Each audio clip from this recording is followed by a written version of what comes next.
Hello, my name is Lorraine Hickson. Today I am discussing the importance of the protection of human subjects within research. In 1947, the Nuremberg Code was written to ensure that research would yield results for the good of society and only be performed by scientifically qualified persons. This was the beginning of the informed consent process.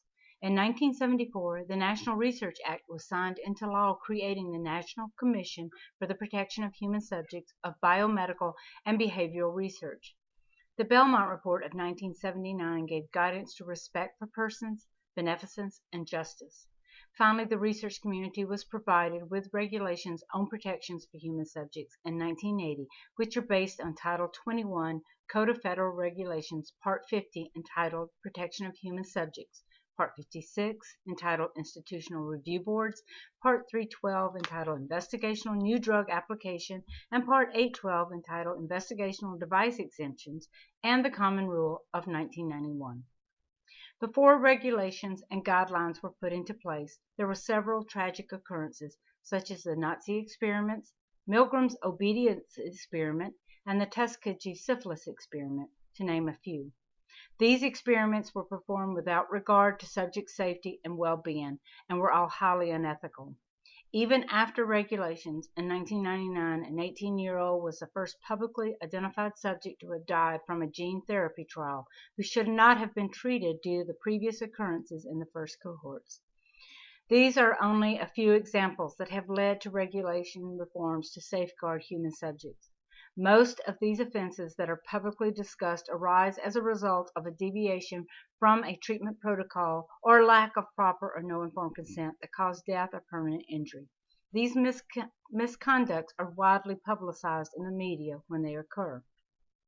Sanctions for noncompliance can be costly and could even justify a medical license being revoked. In some instances, an institution, PI, or both can be barred from any future research endeavors. Another type of fraud that is becoming more frequent these days and is not widely publicized is retracted publications.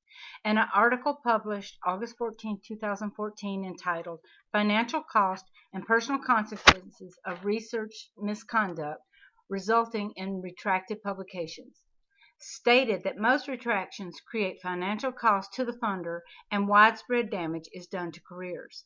They estimated that NIH funding from 1992 to 2012 resulted in approximately $58 million, which boils down to $582 of direct costs per article. Not all cases of retractions are a result of bad behavior. There can be honest mistakes that the author feels the need to correct. However, mostly the retractions come from scientific misconduct stemming from deliberate intentions, such as putting erroneous data to fulfill the study or outright plagiarism. This occurrence happens in bench science as well as in clinical trials. One of the reasons mentioned by the article for retraction is the atmosphere within academia, where the faculty are told to publish or perish. This creates a panic with competition and will lead some to feel they need to falsify information in order to publish, especially when funding becomes scarce. An article found in the New York Times from April 2012 entitled A Sharp Rise in Retraction Prompts Calls for Reform by Drs. Fang and Casadeville reviewed the stiff competition that exists among scientists. Countries such as China, South Korea, and Turkey are offering cash rewards to scientists that get published in high-profile journals. This has put a burden on the publishers to review the many articles sent their way.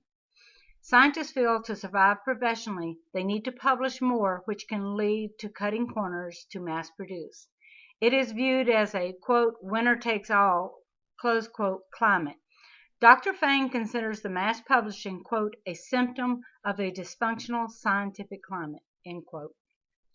Another direct quote from this article is, to change the system, start by giving graduate students a better understanding of science's ground rules, which is called the science of how you know what you know, end quote.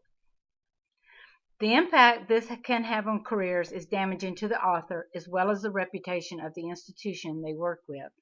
Most of these researchers have a huge drop in their published work once they have been discovered to present false data. There have not been enough studies to quantify whether this has created irreparable damage to the work.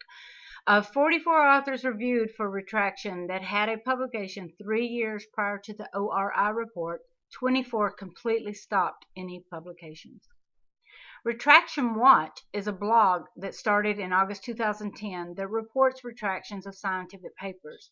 The blog is produced by Ivan Oransky, executive editor of Reuters Health, and Adam Marcus, managing editor of Anesthesiology News. The purpose of this blog was to increase the transparency of scientific articles when they began to notice papers were being retracted without publicity or reasons provided to the public. They feel that some of the reasons could be more useful than the article just disappearing. It is best that the scientific community understand that an article was pulled rather than misleading by its original intention. When you visit this website, the list of retracted articles are never ending. They list the name of the article and a brief description as to why it was retracted. The lack of publication of these retractions are of concern since the misconduct is a serious crime. Human subject research is necessary to improve the health of people and provide new and effective drugs or devices for this purpose. If fabricated research is being presented as scientific value, the damage will go much further than the article itself. This could lead to public mistrust of research and of science in general, so it is important to be aware of this phenomenon when gathering information from research publications.